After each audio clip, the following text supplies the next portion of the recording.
Sa mga oras na ito, may malaking pagbabago na mangyayari sa SMB. Hindi lang para sa mga players, kundi pati na rin sa buong coaching staff. Hindi biro ang galit na nararamdaman ni boss pati na ang buong coaching staff ng SMB. Ayon kay RSA, parang ang buong team ay maluluto sa kanilang sariling mantika at ang mga desisyon ng mga players at mga coaches ay masusing sinusuri.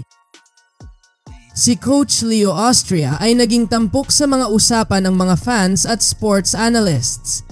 Ayon sa kanya, hindi pwedeng lahat ng pagkatalo ay isisi kay Juami Changson pero malinaw na may mga pagkakataon na ang mga decision making ni Changson ay nagdulot ng problema sa team.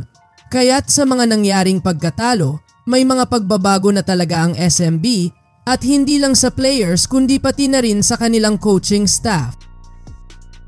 Isa sa mga unang usap-usapan sa trade talks ay tungkol kay William Navarro, Joshua Munzon at Cade Flores na sana'y kunin ng SMB. Pero bigla na lang nagbago ang direksyon ng plano. Ang Northport ay biglang nagbago ang isip at tila hindi nahulog sa ganitong trade. Hindi sila basa-basa magpapayag na i-trade ang kanilang mga star players. Kaya ngayon, ang SMB ay nakatingin sa iba pang options tulad ng Terra Firma at Blackwater na tila may mga magiging epekto sa kanilang magiging lineup.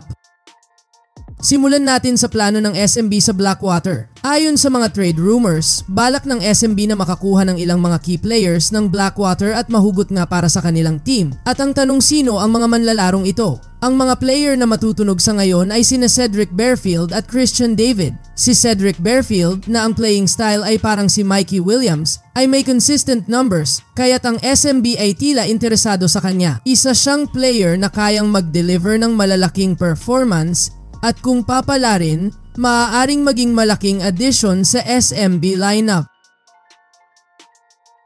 Samantala, si Christian David ay isang forward big man na pwedeng maging wingman. Marami pa siyang kailangang matutunan, pero kung mapapaganda nila ang chemistry sa SMB, posibleng maging malaking asset siya sa future. Kahit na hindi siya ganap na polished, ang potential ni David ay kayang pagtrabahuhan ng coaching staff ng SMB.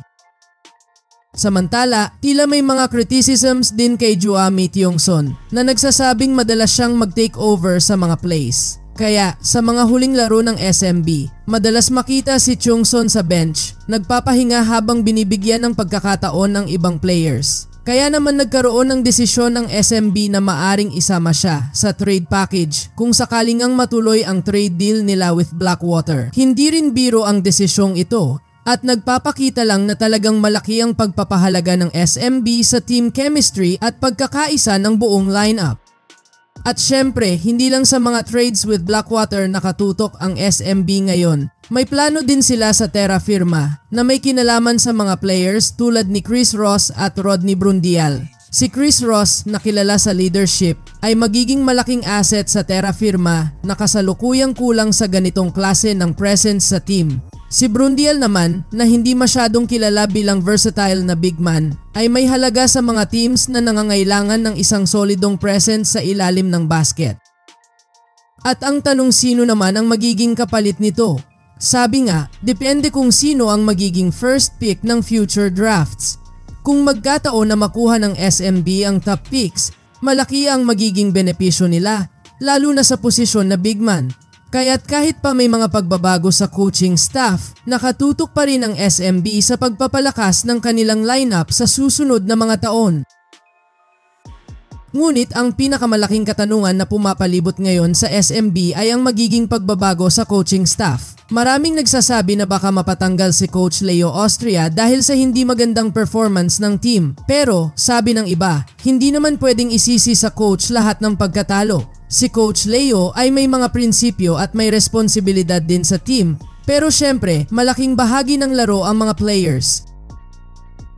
Sa huli, kung magpapatuloy si Coach Leo sa kanyang posisyon, magiging malaking desisyon ito para sa SMB. Patuloy silang magsasagawa ng mga adjustments at siguradong may mga pagbabago pa sa hinaharap. Pero sa ngayon, isa lang ang malinaw. Ang SMB ay patuloy na maghahanap ng paraan upang mapabuti ang kanilang laro, hindi lang sa mga trades kundi pati na rin sa chemistry ng buong team. Lalo na nga, at nabigo sila ng malaki this conference, na even sa playoffs ay hindi man lang sila nakapasok. At hindi kilala sa ganyan ang San Miguel Kaya naman anong masasabi nyo sa mga malaking pagbabago na planong ito ng SMB?